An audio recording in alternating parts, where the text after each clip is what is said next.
Hello everyone, welcome to the Dev Method. My name is Ricky. We're going to be walking through Swift Package Manager on the command line. So Swift Package Manager is a way to bring multiple dependencies together to your project, also create the project yourself, known as like your target. And we're not going to go into all the details of what Swift Package Manager is, but rather just like how to use it on the command line. So the first step that you need is you need Xcode. So go to the App Store, download Xcode, install it, open it up, wait for it to install the components and stuff like that. And then you should be good to go from here. Along the way, we're going to be looking at some just regular command line navigation stuff so that you guys can also follow along too. So typically I open up terminal and everybody has their own type of terminal setup, colors and stuff. So this is just the colors that I've chosen and have landed on for probably the last year or even more than that now. So I use OhmyZish, and it is a little bit more added to your command lines. So the Z shell is the default shell on your Mac as of a couple years ago now, I think. So this is all about just some like new stuff you could do with the prompt. There's different themes and stuff. So I'll leave a link down below if you guys want to check it out, but you have an idea of what I'm using now. So some of these commands I might run through, they might actually be really for OhmyZish, like there's some built-in aliases that they have in there. So the first thing I do is when I open it up, it's just going to go to my home folder. That's just what I have it set up to do. And I want to make something on my desktop. So the first thing I do is I do cd, which is change directory. Let me make this a little bit bigger for you guys so you can see. No need to really make it too small. So I say cd, and then I can just say, with capitals, that is, because I have it, the folder is called desktop. Just type in a little bit of it and then press tab. As long as I have some of the spelling there, it might give me multiple choices. Here it's just giving me desktop, but see if I did D and then tab, it would tell me, kind of flash and then tell me how I have all these other places on my computer where I can change the directory of what I'm currently in. So I'm currently going to the desktop. So I just type that all in. And now I'm here, and my little prompt also says that I'm on the desktop too. This little tilde here is going to home. I could do CD to go back to home, or I could have done CD tilde, and that would take me home as well. I can also do CD tilde and then slash something like desktop. Or at this point, even though my current directory is the desktop, I could go to like documents or downloads or developer or something like that. But yeah, that's just how I navigate around. If I want to go back up one level, since I just went down one level, I could do cd ... That's go to the parent level. So yeah, there's a couple of things here that just navigating around the command line. But first, I want to create a directory, and I'll call it example. Here we go. So now you'll even see on the desktop, I have an example folder here. So I'll cd into example. Then there it is. So you might think like, oh, you're flying blind. You got to remember like where you are. It's like, well, I guess this kind of tells me where I am. I can also see like some of the contents of what's in the directory here. If I do, well, in OhmyZish it's L, but if I do ls on just like the regular shell, then it would just list everything in the directory. OhmyZish is nice because it tells me that these things are a directory. And this is done by the D here. But if I go back out and then I do an L, some of these things start with dots, and those are the hidden files. So on the Mac, you'll see a lot of .ds_store. And sometimes I see this localized thing. I don't know what these are about, but I don't know. If somebody knows, you can leave it in the comments below or do some Googling, see what you can come up with. I'm going to go to example. Now I said I have Swift on the command line, right? But how do I learn like what the things are on the command line for Swift? I'm gonna do Control L, kind of clears everything I have here, brings the prompt up to the top again. And if I just do Swift on its own, it's actually gonna run Swift in like kind of like a scripting mode, and it's like a live REPL mode. REPL means it's just a command and repeats this loop of you type in something, it evaluates it, and then it prints it out for you, like printing meaning like display it on the command line for you. And then you just keep repeating that loop over and over and over again. So for example, if I said var x equals 1, right? Now it says x is an integer and it's 1. So there's our type inference. It just inferred that it's an integer. If I said x equals 0.1, now it's going to say like, whoa, you can't do that because x is an integer. So it helps you out there too. I'm going to quit this. So I mean, this could be a way for you to get started, but I just do quit, and then we're back to where we were before. Now, another thing you could do, so you could do Swift, and then there's like arguments you pass in afterwards, kind of like what we did with CD. We said CD and then like some folder name here. So Swift has arguments you can pass in, and I just want to show you one real quick. It's man, okay, and then Swift, which is saying, show me the manual, man pages for Swift. You can also do man, see the manual for the manual. And if it can't find anything that is like the manual for that particular command, it's then gonna go to like the system manuals, and then from there it's just like a whole bunch of stuff and you have to kind of dig through. But for right now, just like what we're doing now, we'll get the right thing. We'll just do man Swift. And now it popped me into this program known as less. And it's telling me the name of this. It's Swift, safe, fast, expressive, general purpose programming language. Great, cool. Now synopsis, all these other things you can do. So here's the Swift package manager stuff. Okay, so we got build, we got package, we got run, all that stuff. So I just press Q to get out of this, and I use the arrow keys up and down to read what's there. Now it said Swift package, but I don't know like what comes after that. So sometimes what I do is I do -- help. Sometimes it's just -h. But yeah, this will tell me a little bit more about this specific like sub command. So package is like a sub command of Swift. So do that. It's like, whoa, got a whole lot of things. And I could scroll up and down in terminal to see what it is I'm looking at. So yeah, I got a configuration file, package, all this stuff. Yeah, might need to come back to this at some point, passing compiler flags and all that stuff. Here's generate an Xcode project, but here's the one I want right now, which is init. Cool, so we are in desktop, we are in example.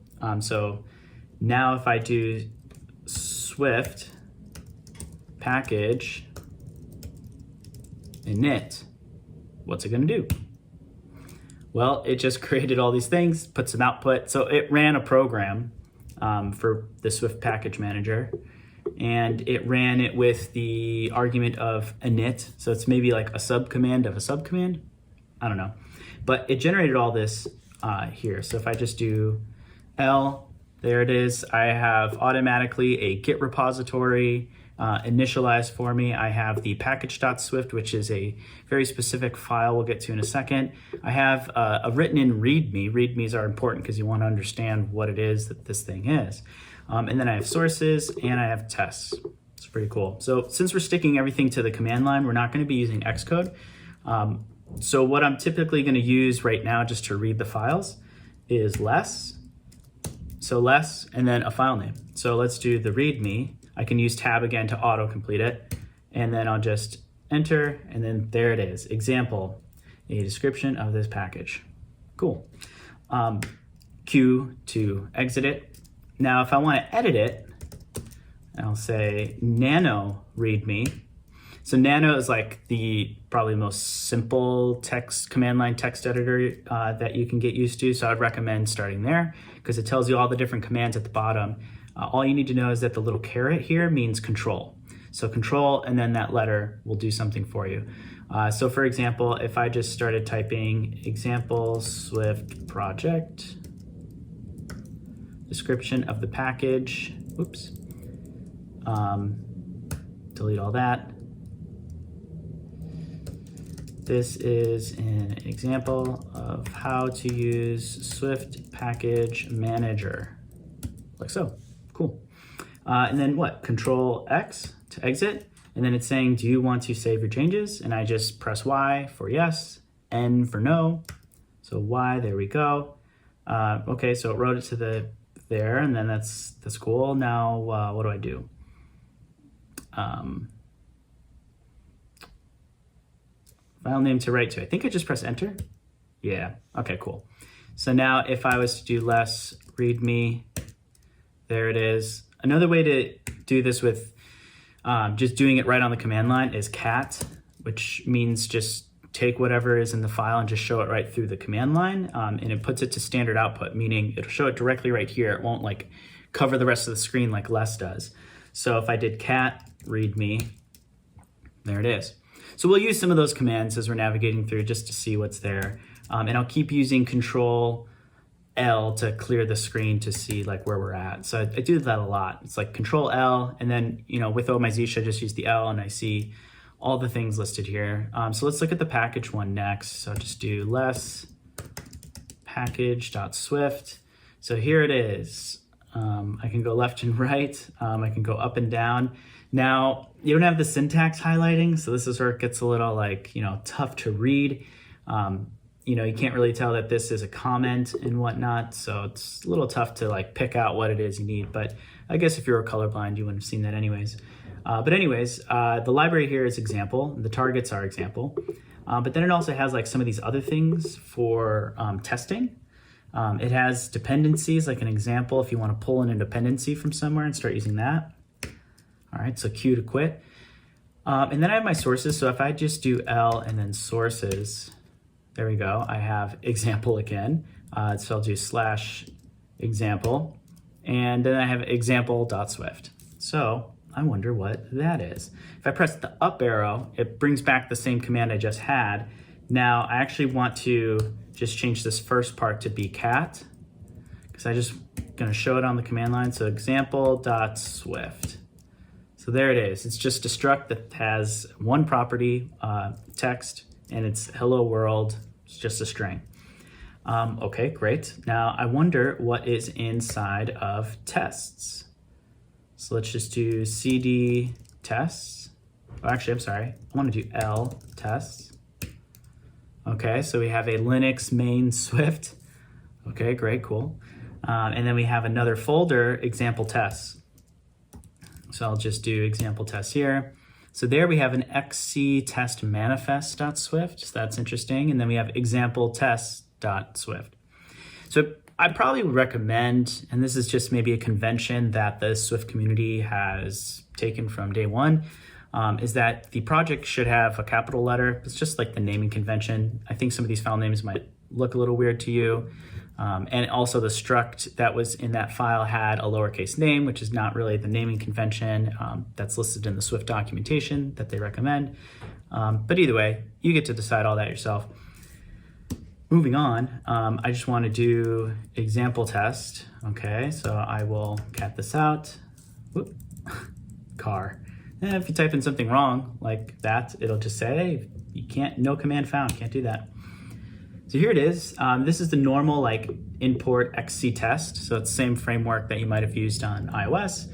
And then it's a testable import, so you can get all the internal code from your target, which is right now just example. So that struct that we had, we're able to access it. Even though it doesn't say public struct, we're able to access it here. It's simply just text or looking at the text and making sure it does say hello world.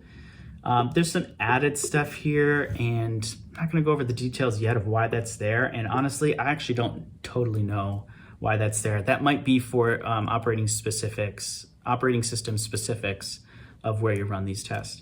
But I'm just running on a Mac. So if I just take a look here, I'm at the root of my project, and I did man Swift, right? And then I also did Swift package, and then I did like help. So that was one thing I could do, right? So let's do man Swift. Let's look at all these things. So there's package, which was creating the package. Then there's run, then there's build, and then there's test. So I like to start with tests. So let's do tests. So we'll do Swift test, see what happens. So it's actually building your project. You'll kind of see that up here, some stuff happening, some commands being run. And then it's going to run that xctest case. Merging modules together, doing all sorts of stuff. So the way that this was created now, there's two different types of packages. This type of package is more or less like a library that you're going to integrate with another project. But then you also have packages that are like meant to be command line packages, but this one's just like a library for another project. So that's what we're focused on. So it did all the things that it needed to do, ran all the tests, started and ended. So we don't get a lot of like fancy output that you might expect from NPM. Running tests there look a lot nicer, a lot easier to digest. I know that there's an xcpretty command, or I guess that's a program that you could pipe all this output to, and then it gives you some sort of pretty colorful, formatted looking stuff for this to be a little bit more efficient to digest when you're just looking at it from scratch. But we're not doing that now. I've actually tried it before and I couldn't necessarily get it to work just with the straight, Swift command line stuff. But as you can see, we have one test, 0 failures, and it executed here. So let's do something real quick. So let's say nano, tests, and then we had example tests, and then exampletest.swift. So now I'm editing the file, and let's just make it fail on purpose. Let's just take out the H. So no H. Okay, and let's run the same command again. So I just did up arrow twice to get back to 2 commands ago. Run it. All right, cool. So we actually have 1 failure. All right, so if I go back to here and change this back to the capital H, close it, save it, enter, up, run it again. Now we didn't fail. So great, cool. So the rest that you do from here is, if it's not testing, it's building. So Swift build. Now it already built, but I want to show you what it's actually doing. It made a .build directory. It's a secret directory here. See, .build. Okay, what's in here? Well, we have artifacts, checkout, debug. We got some YAML file, a manifest.db file. Maybe that stands for database. We have repository. We have workspace state.json. We have here the architecture, x86. I'm on an Intel machine, so that's the architecture for the Intel processor, and it's at 64-bit. That's what that's telling me, and it was on Apple Mac OS. So that's what the build command did. Right? Okay, so if you want to check out some of these things here, here's what I would suggest. Let's use a Mac-specific command. There's open, and then you type in a directory. So if I want the current directory I'm in, I just do open and dot. It's actually going to pop open Finder for us. And if it's a different file and it doesn't necessarily know what it should open with, it doesn't always open up that file with Finder, but it opens up in whatever it thinks the appropriate one is that's been registered with the system. So if it's a .txt file, it's probably going to open up in TextEdit unless you've changed your computer settings or your user settings to open it up somewhere else. So right now, open dot will open up Finder. And so here everything is. See, this is a lot easier to just click through instead of typing commands all day long. So, and I could do click, spacebar, quick look in to see what's there. So very similar to the commands that we ran on the command line here. But yeah, this is just an example of how to get to some of this stuff. Notice the hidden files are not there. You'd have to do a little internet searching just to see how to maybe show some of the hidden files in Finder, but I'm not going to go through that today. I usually use the command line. But yeah, that's all that we have time for right now. So I hope you really liked the video. If you have any questions about just getting started with some of this stuff or any other command line stuff that you might be blocked by or trying to figure out, let me know in the comments below. I'll do my best to respond and give you the best answers that I know. And I'll even do, I'll look at this in maybe a couple days or a couple weeks and I'll get emails when you guys add comments, so I'll just try and respond back as fast as possible. So thanks for watching. Have a good one.